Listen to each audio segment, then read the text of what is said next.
that what you might sequence and what you might see is not expressed and therefore is not related to a disease. Transcriptomics is trying to address this, but it's very expensive, costly and invasive. The epigenome, the genome markers may never be expressed, and there'll be a break between that and the phenome of a disease.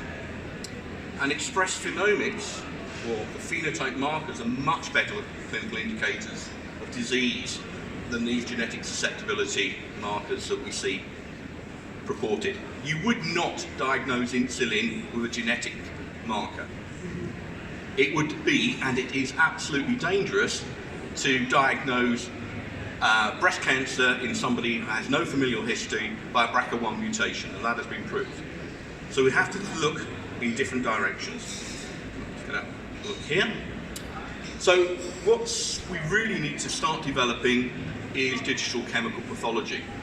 And this is transformed clinical analysis from into a digital format that uses artificial intelligence to become rapid, cheaper, more accurate diagnostic tool.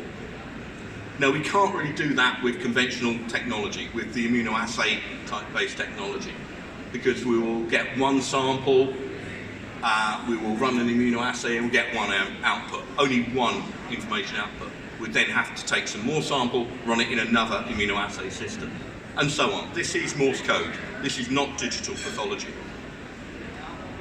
Genetic analysis is not monodimensional, but it is time-consuming, expensive.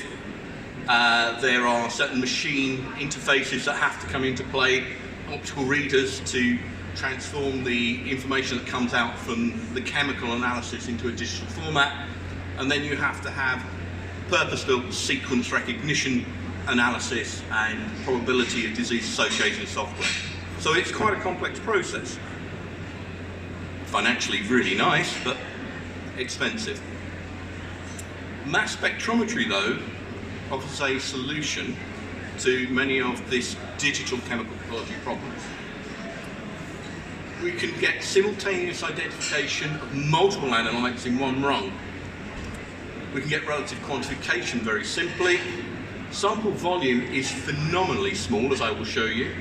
Preparation is rapid, it's a dilute and shoot effect, and reagent costs are astronomically low.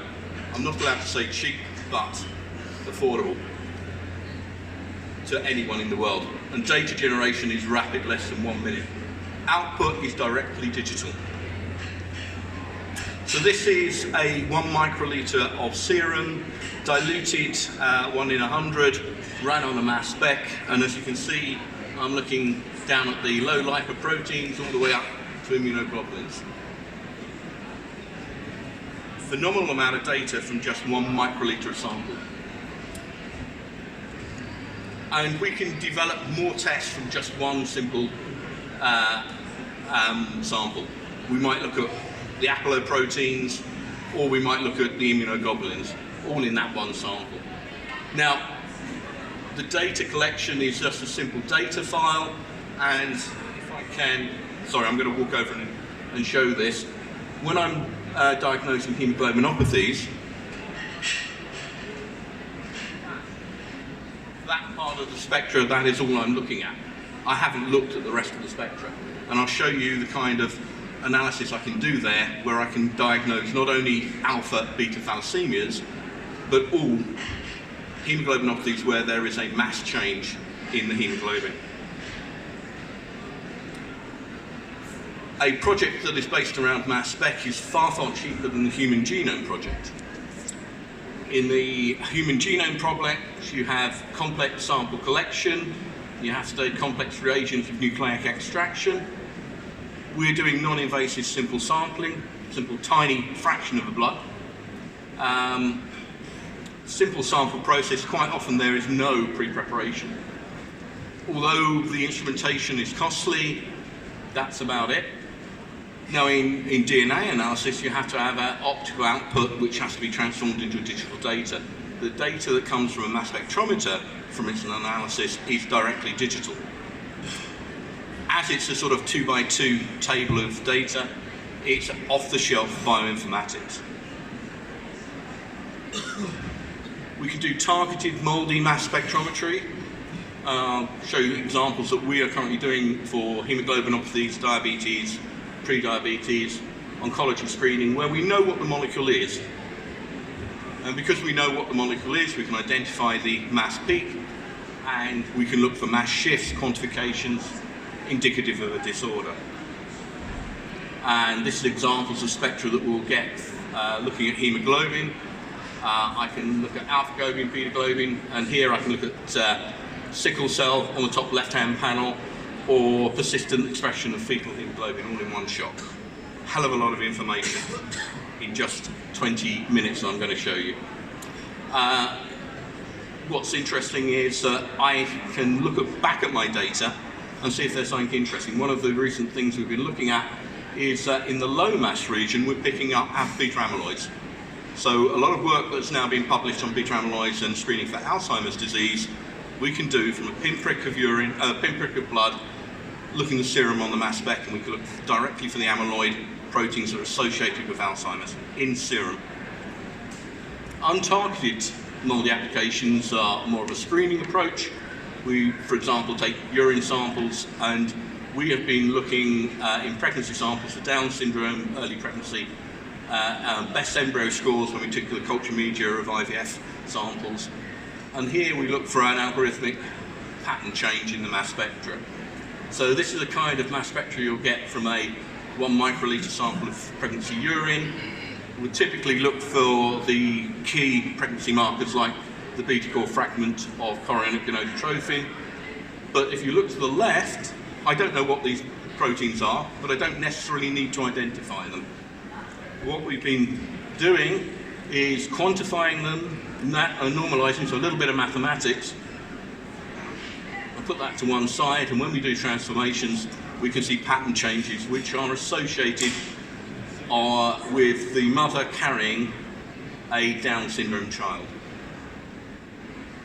We've done some very large trials in China, and our biomathematicians have been looking at these protein changes, these ups, downs, these heat map analysis, and we've devised algorithms looking at pregnancy urine for trisomy 21, trisomy 18, comparing it with the heat map analysis from populations in China and the United Kingdom. Now, the big advantage is that this is incredibly rapid, and the metadata that you collect suddenly means you can go back and interrogate that mass spectral spectra. One of the big things that we noticed in our trial was that when we collected the metadata, there was a lot of women who had hypertension and preeclampsia. We then looked at those women and could find a mass spectral profile that associated with preeclampsia at an early stage. So we've also got a screening test, I should say diagnostic test, for preeclampsia, or the probability of developing preeclampsia at 11 to 14 weeks in women, just because we had the metadata and go back and reinterrogate that spectral profiles in our database. What I'm going to show you is enough talking about it. I'm going to show you mass spec in operation. So the first thing that we've been doing is actually trying to revolutionize the diagnosis of hemoglobinopathies. We thought we'd put this whole thing together. Hopefully the ones to that's my finger prick there to get the blood sample, and my wonderful assistant Steve. He does enjoy taking my blood. There, 1 microliter of sample into the preparation sample diluent.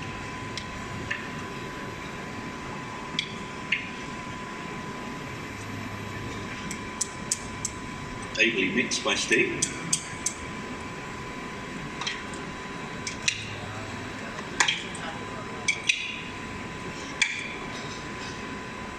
And we just take 1 microliter of that diluted 1 microliter of sample, so that's a hell of a dilution. And then we put it onto this pre-prepared MALDI ToF mass spectrometry plate. Right, that's how simple it is. Now, before I had to be very quiet about the magic diluent is, I don't have to now. That magic diluent is water. The magic diluent is I dilute 1 microliter of whole blood in water, 1 in 4,000, a 1 in 4,000 dilution. This is how sensitive this mass spectrometry technique is. As a result, my red cells lyse, outspores my most abundant protein, which is hemoglobin. Because it's in water, it'll denature, the heme will drop out, and I'm just left with the globin proteins. And when I do my mass spec, I will just see the most abundant proteins there, which I will home in on, which are my alpha globin and my beta globin, and I can do a diagnosis immediately from that mass spec. How quick the machine works, I'll show you here.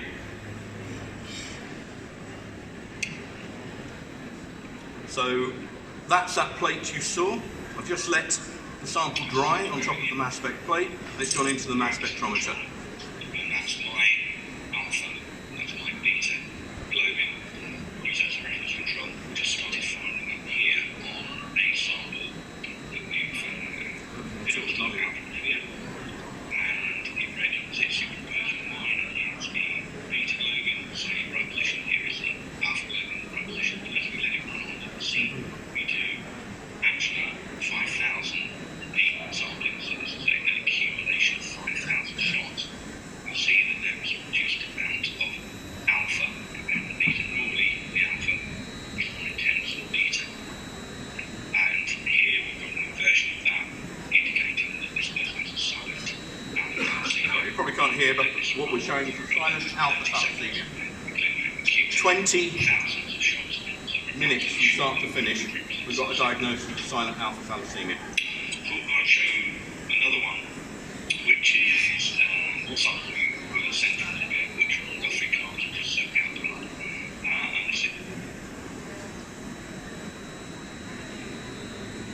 Is there volume on the inside? It's a sickle cell disease. Bit of a twist. Nothing is that straightforward in pathology. Beautiful demonstration of that. Immediately, you can see that there's a big shift in where the beta globin is. It's actually in a much smaller position. It's got a much smaller mass. That's because of the change in the amino acid. And this is indicative, actually, of a homozygous sickle cell. However, if we keep running this further and further, and we do run and collect a lot of data and make sure that our spectrum is really representative, you see there's a slight shift here in the alpha mass. So there's something going on with the alpha as well, but we can actually see that this is indicative of a silent carrier, i.e. one of the 4 genes is probably not active. So this person has also got a alpha thalassemia silent trait as well as being homozygous for sickle cell disease. Okay, where we are at the moment is I don't have to take the pinprick blood. I can do this from Guthrie cards. I can do it on dry blood spots. So we're just going to show you a video that will be released next week. It's embargoed because it's part of a BBC programme. So I'm very naughty showing you this, but I'm going to get away with it, I hope.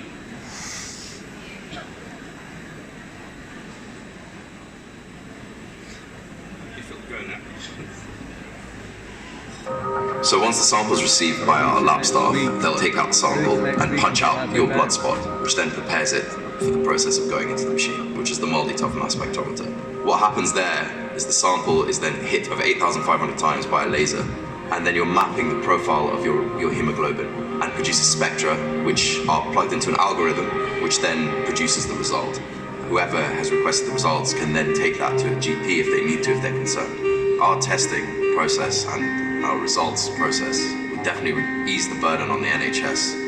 I think financially, because the workload and the cost to the NHS will definitely decrease because you're requiring less sample and less man hours to actually produce these results.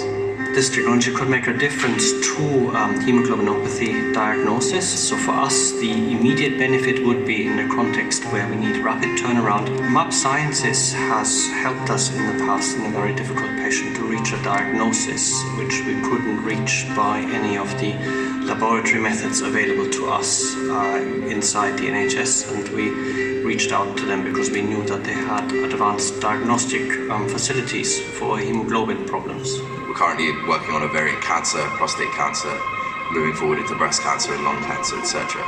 But our goal as a company has always been to create something that can help a large amount of people, especially in the countries that need the most help.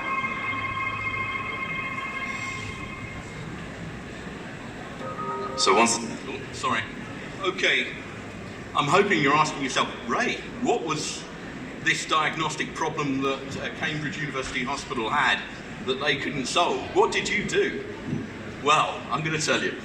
This is a long-standing problem of a lady, a 72-year-old lady who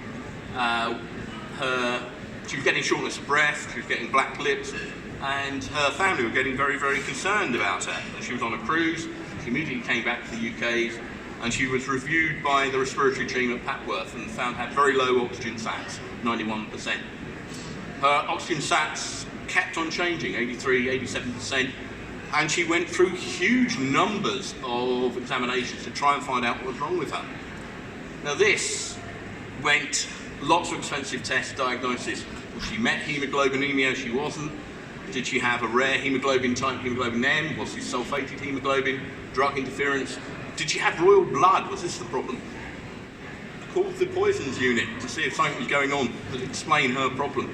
Unable to help, and this was going on for 2 years. And 2 years later, she was suddenly admitted to hospital with acute atrial fibrillation. Her low oxygen sats were really a problem. Something had to be done, and there was no diagnosis.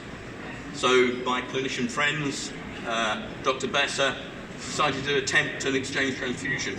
Now, I am partially colourblind, so I'm not very good at seeing this. But the top is her blood that came out, which is that horrible browny green colour. I think it's browny green, is that right? Yes, good. And this is the blood going in, which is red.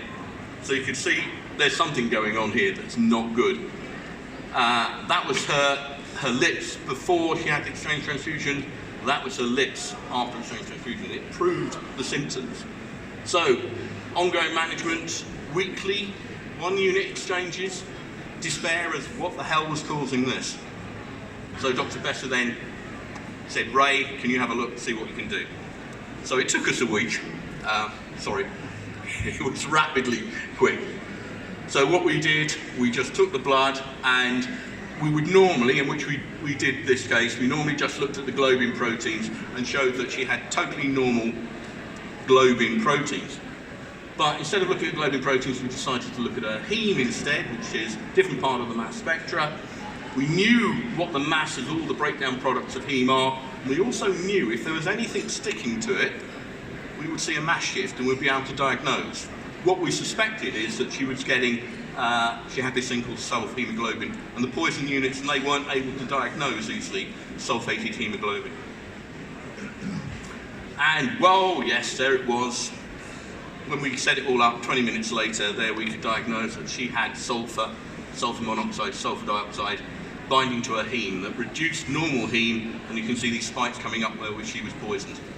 So 20 minutes later, we rang up and said, oh, she's poisoned with sulfhemoglobin. And after transfusion, you can see that the peaks dramatically fell, but she still had the peaks. She still had to keep on having repeat exchange transfusion. So we got our little old lady, poisoned. This is the case. Been prescribed this for her gastroenterological problems. She had constipation, and her surgeon did not want her to have a stoma and said, you've got to do something about this constipation. So for 15 years, she'd been taking this Epsom Salts tonic solution religiously because the doctor prescribed it. What had happened is the bacteria had said, oh, this is nice, I'll start in her gut, I'll start metabolizing that, and had been poisoned, and her gut had produced sulfur dioxide, been absorbed, and that she was continually being poisoned by sulfur dioxide produced by her gut bacteria. So the ongoing management was, as you know, this 1 unit transfusion. We stopped, and that stabilised things, but you know, this is a problem that wasn't solved. As soon as we stopped her magnesium sulfate tonic, bang, her oxygen sats raised, we have a completely cured woman that nobody had any idea what to do, how to do anything for 2 years until we stepped in and solved the problem in a week. That's the power of mass spectrometry, but this has major implications, this one study. Hydrogen sulfide, sulfur dioxide are major industrial and environmental gaseous toxins. There is no current measure that what kind of damage has come to me or to you from low-level exposure to these gases or other environmental toxins, or if I've suddenly had an acute exposure, have I been damaged? Have I taken it in? Has it done any damage? Well, now we have. Pinprick of blood, I look at your heme, and bang, I can tell you what toxins. Now, I don't want to worry you, but this is a picture over Dubai 2 days ago in the morning, and that's the smog level just from cars. Now, Dubai is not the most environmentally poisoned city in the world. Most of them are actually in India. And luckily for you, yeah, by midday it's burnt off.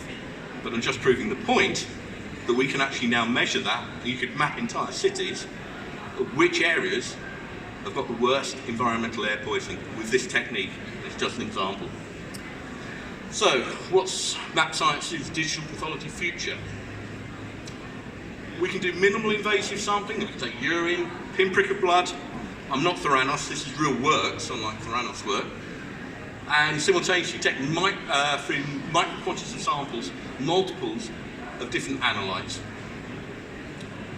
It means all major diseases could be diagnosed via analysis of mass spectral profiles. Get it right, we can reinterrogate data, as I've just shown.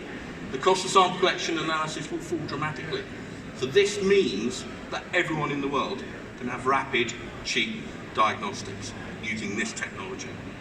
I'm currently editing and I'm calling to people in industry who are using this kind of technology to come and help me put together a special issue. But essentially, my take-home message is we might have a clinical presentation, MALDI ToF analysis, find out what the causative agent, a massive clinical recovery. This is just one example of what this technology can do, and this is what I think the future will be here and around the world. Thank you very much. Thank you, Dr. Iles. That was fantastic. Appreciate your delivery of that. Any questions from the audience? We've got a wonderful crowd here. I'm going to come right down the middle.